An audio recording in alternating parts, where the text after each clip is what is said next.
Last two short videos, we provide the context for this, but here the meat of this discussion, Karl Braig's critique of modernism. We'll start here from modernism. Modernism, according to Braig, was blinded to anything that is not self or serve the self. So that's his understanding of modernity, or what he is criticizing in modernity. The autonomy of the subject had become self-erected prison. Okay, so this is very important. So let's stop here a bit and try to understand it. So modernism, according to Braig, the key modernism, the foundational concept of modernism is self.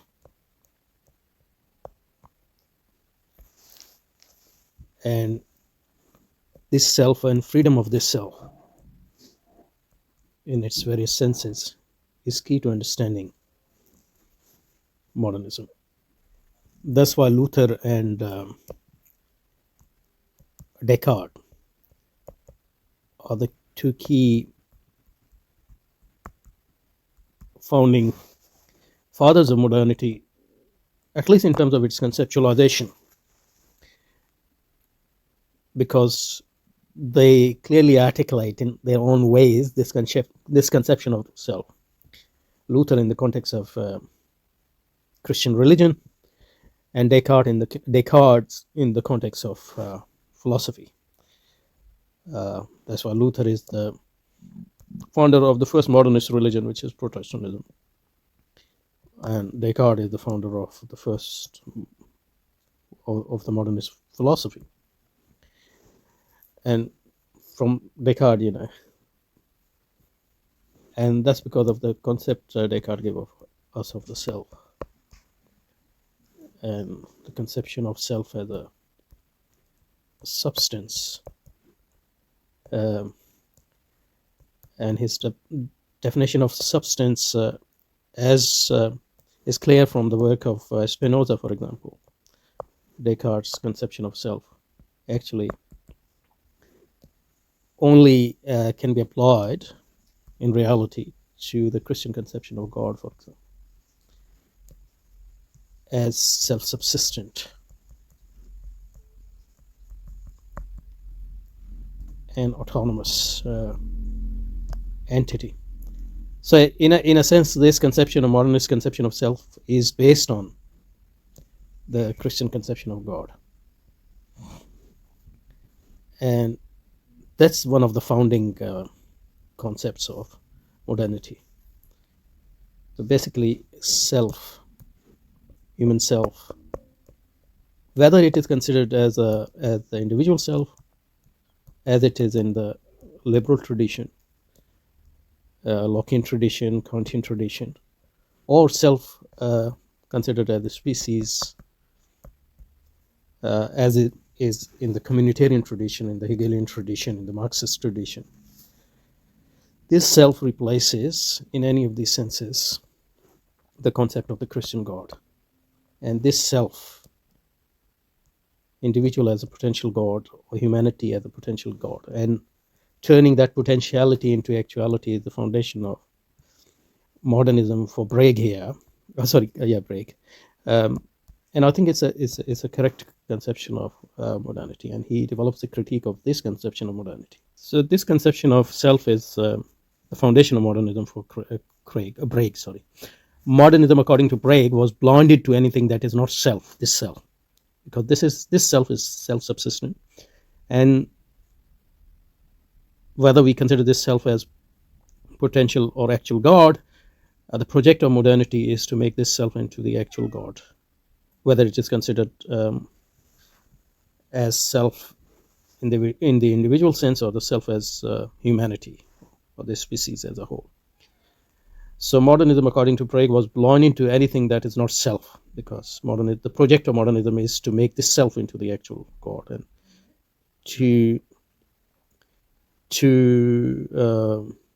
establish the absolute hegemony of this self in this world. And that's what we call the autonomy of the subject.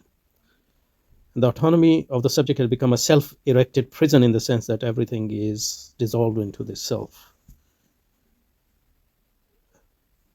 And there's nothing outside.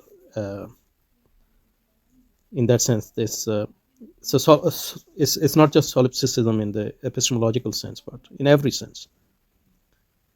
Because what is outside is hindrance, seen as hindrance, so you want to make it into part of yourself in the sense that everything else is subservient to yourself, including nature. And that part of what science and technology are supposed to do, to make the other, to make the nature as part of this self in a way.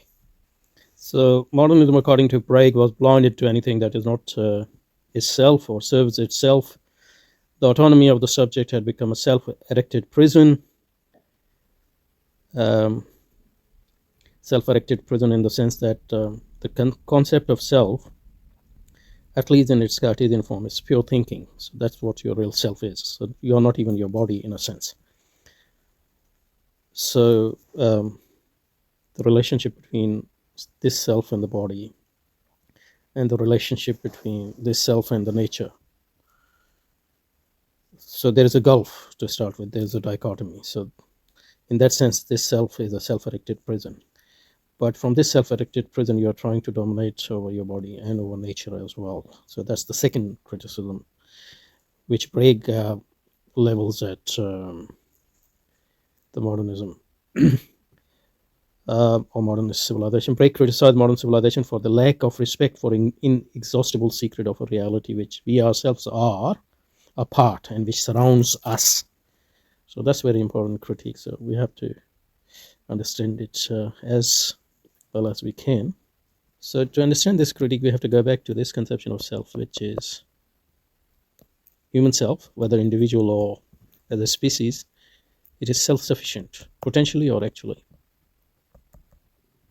So it's a potential, it's a God, but potential God, Christian God. So it replaces the Christian God. And so, like Christian God, everything else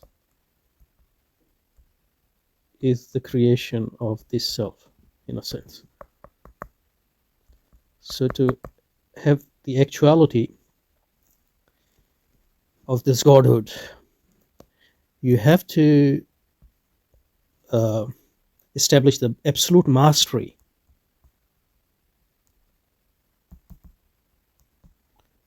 of this self over, whether as an individual or over everything else.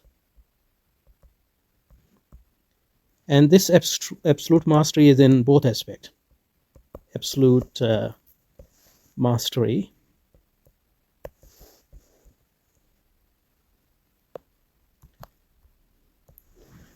over nature and the reality as a whole. Absolute mastery in two ways.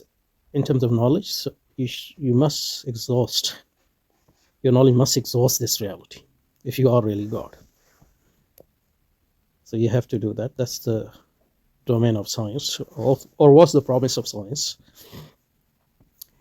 And you must have total control over this reality as well. That's the domain of technology. So this absolute mastery and absolute dominance over nature and reality in these two aspects is the core of at least early modernism and Enlightenment ideologies, whether in their liberal versions or in their communitarian species based versions. And to this you can add capitalism as well, because the role of capitalism in this is to overcome scarcity, because if this self is God, in the manner of the Christian God, this self cannot be haunted by scarcity. There must be abundance in the sense that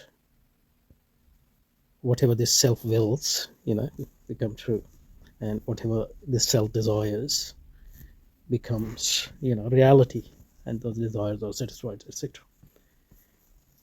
So here the Braig's criticism comes. Braig's and Heidegger's criticism. This is the same criticism which Heidegger, especially later Heidegger, develops. Is that this conception, this total mastery by self in terms of knowledge as well as technology. So his critique is twofold. First is that this conception of self as a self-sufficient being, totally separate from the rest of the reality in its nature, creates a gulf between man and reality, of which man is actually a part. So this is a criticism of this conception of self as a self-sufficient being, totally opposed to the nature in its essence. And instead, this is like Heidegger's being in the world. Even Dasein is a being in the world in the sense that it's part of this nature. So this conception, Braig's conception of self, is opposed to modernist conception, this modernist conception, because it asserts that humans, as individual, as humanity, they are part and parcel of the nature and the reality. So that's the first criticism of modernity. The second criticism is that the whole notion of mastery in terms of knowledge as well as technology, on the one hand, it is illusion, because humans never have any of these masteries. They can't exhaust reality, because reality is actually more deeper and abundant, or whatever it is. So the whole talk of mastery is just self-delusion anyway. But the negative side of this conception is that human is oblivion to the inexhaustible nature of the knowledge and secret of reality, and inexhaustible nature of nature of reality, in terms of the fact that human can never fully control this nature. And modernism, with its narrow conception of the self, is delusional, and it actually deprives self of the wonders of the nature. And it separates self from its roots in the nature, and also its delusion in its practical aspect, in the sense that it tries to master the nature, which it cannot master, and it is going to, and it is actually biting it back. So that's the basic critique of Braig and Heidegger, their critique of modernity. Now the question is whether this is actually a critique of modernity which is anti-modernist, or a different version of modernism. So that we have to actually explore still. So hopefully we'll do that in the next session, because we've already gone too long. So let's go back to the text and finish this session here. So modernism, according to Braig, was blinded to anything that is not itself or serves itself. The autonomy of the subject had become a self-erected prison. Braig criticized modern civilization for its lack of respect for the inexhaustible secret of a reality of which we ourselves are a part, and which surround us. If man arrogantly places himself at its center, he is ultimately left only with pragmatic relationship to the truth. Okay, we'll start that next time.